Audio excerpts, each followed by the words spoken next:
Hey guys! Welcome back again sa ating YouTube channel! Another day, another luto na naman. Kaya ngayon ay samahan niyo ako magluto ng isa na namang masarap at healthy snacks.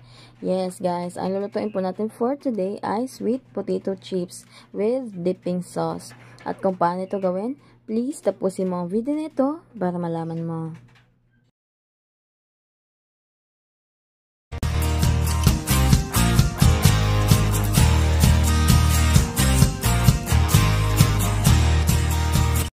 And for our recipe ngayon ay gagamit po tayo ng dalawang large size po ng sweet potato. Bali mga nasa kalahating kilo po itong dalawa. Nabili ko nga pala ito sa palengke ng 60 pesos per kilo. At apat po pala ito guys, naluto ko na po yung dalawa kaya ito na lang po yung natira. Dahil nga ito ay may putik pa kaya hugasan lang po natin ito.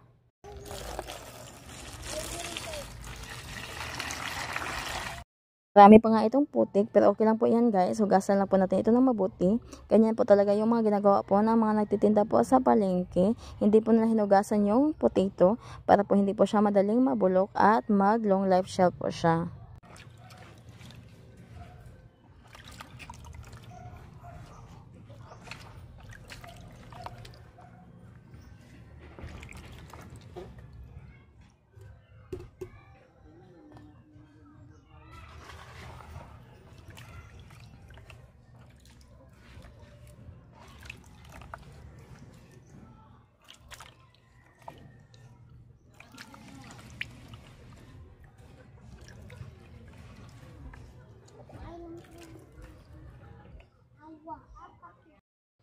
Pagkatapos mo natin itong mahugasan ay balatan lang po ito.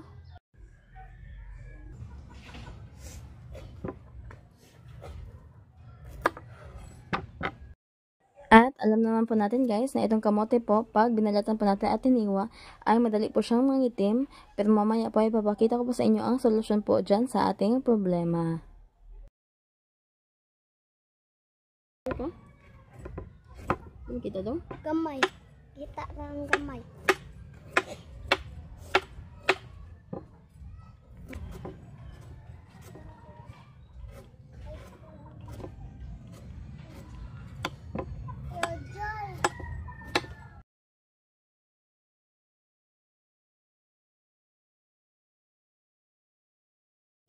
Bugi lagi sa iskina. Awatan awa. Okay. Sige lang yung video niya po. Matapos mo na dito mabalatan ay hiwain lang po ito ng maninipis.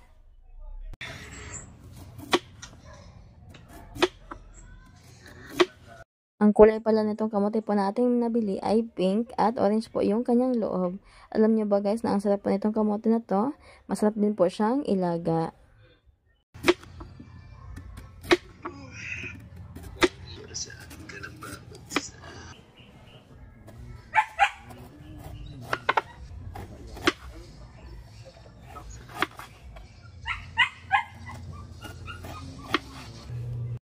Ganito po kasi siguro kaninipis na cut ay okay na.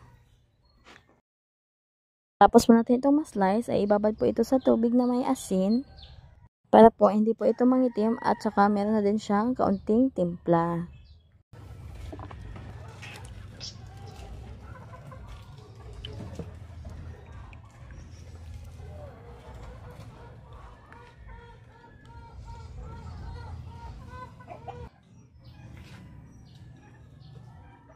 Babad na po natin ito dito ng at least 5 minutes.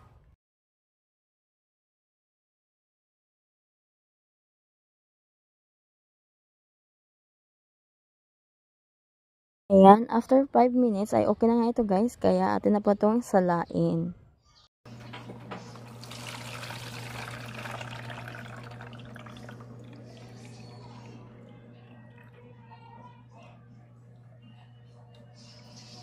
Tapos mo na itong masala ay patuloyin lang po ito hanggang sa mag-dry.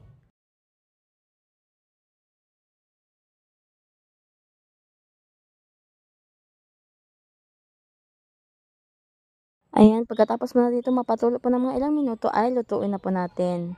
Naglagay lang po ako dito ng maraming mantika po dito sa ating pan. Ang gamit pala natin yung mantika dito guys ay vegetable oil. Po kayong gumamit ng mantika na naayon po sa inyong gusto, pero ako vegetable oil po yung ginamit po natin dito para po mas healthy po talaga itong ating niluluto. Init na po yung ating oil, ay pwede na po natin ilagay yung ating kamote. Ang po ito ng mga ilang minuto hanggang po sa mag-crispy na po ito.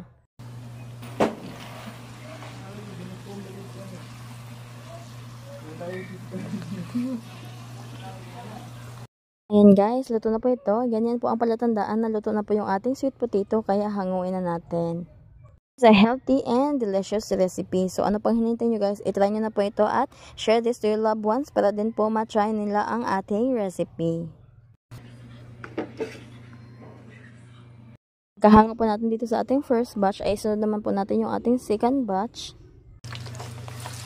Napakasarap at napakadali lang po lutuin itong ating recipe ngayon guys, at healthy na. Kaya kung nagustuhan mo ang video na ito, please let me know in the comment section below at huwag kalimutang mag-like, subscribe, pag-click na rin po yung notification bell para lagi kang updated sa ating mga susunod pang video. Yan, okay na po itong second batch po na ating sweet potato chips. Hanguin na po natin ito at tapusin ko lang po itong lutuin guys, tapos gagawa na po tayo ng dipping sauce.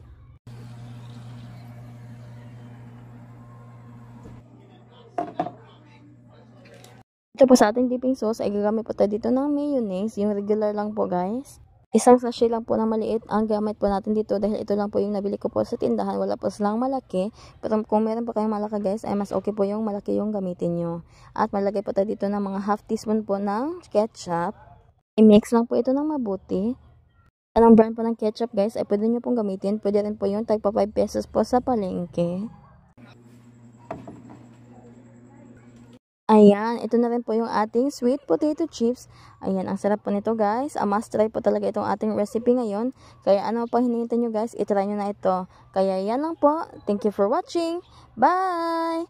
God bless!